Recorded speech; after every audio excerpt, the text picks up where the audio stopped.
અંબાજી પદયાત્રા દરમિયાન એકત્રિત થતા વિવિધ કચરાનો વન અને પર્યાવરણ મંત્રી મુળુભાઈ બેરા કરાશે વૈજ્ઞાનિક પદ્ધતિથી નિકાલ।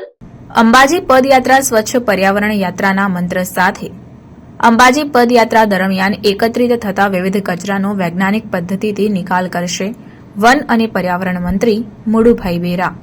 લાખો માઈ ભક્તોની આસ્થા સાથે જોડાયેલી અંબાજી પદયાત્રા સ્વચ્છ પર્યાવરણ યાત્રા બની રહે તેવા મંત્ર સાથે અંબાજી પદયાત્રા દરમિયાન એકત્રિત થતો હજારો ટન વિવિધ ઘન કચરાનો વૈજ્ઞાનિક પદ્ધતિથી રિસાયકલ નિકાલ કરવા અંદાજે છેલ્લા 13 વર્ષથી જીપીસીબી દ્વારા એક વિશેષ પહેલ હાથ ધરવામાં આવે છે, જેના ભાગરૂપે અંબાજી પદયાત્રા માર્ગ પર અત્યાર સુધીમાં 300 ટનથી વધુ કચરાનો નિકાલ કરવામાં આવ્યો છે, તેમ વન અને પર્યાવરણ મંત્રી મુળુભાઈ બેરાએ જણાવ્યું હતું।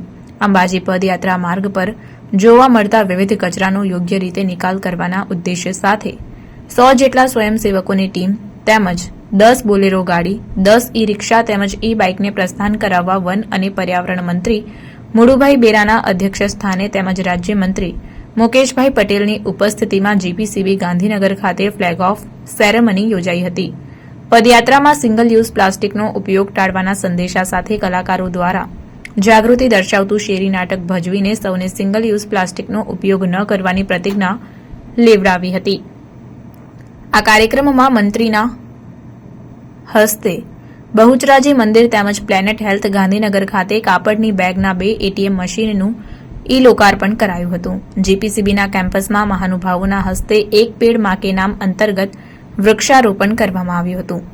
વેસ્ટ પ્લાસ્ટિક બોટલમાંથી તૈયાર કરાયેલ બેન્ચ અને વિવિધ આર્ટિકલના પ્રદર્શનને મંત્રી સહિત મહાનુભાવોએ નિહાળ્યું હતું। આ પ્રસંગે ગાંધીનગરના mayor Miraben Patel, wild life PCCF N Srivastava, કેન્દ્રીય વન અને પર્યાવરણ મંત્રાલયના અધિકારી યોગેશ કુમાર, જીપીસીબીના ઉચ્ચ અધિકારીઓ, સ્વૈચ્છિક સંસ્થા જેડીએમએના પ્રમુખ દીપક પટેલ તેમજ એનઈપીઆરએના પ્રમુખ સહિત ઔદ્યોગિક સંસ્થાના હોદ્દેદારો ઉપસ્થિત રહ્યા હતા।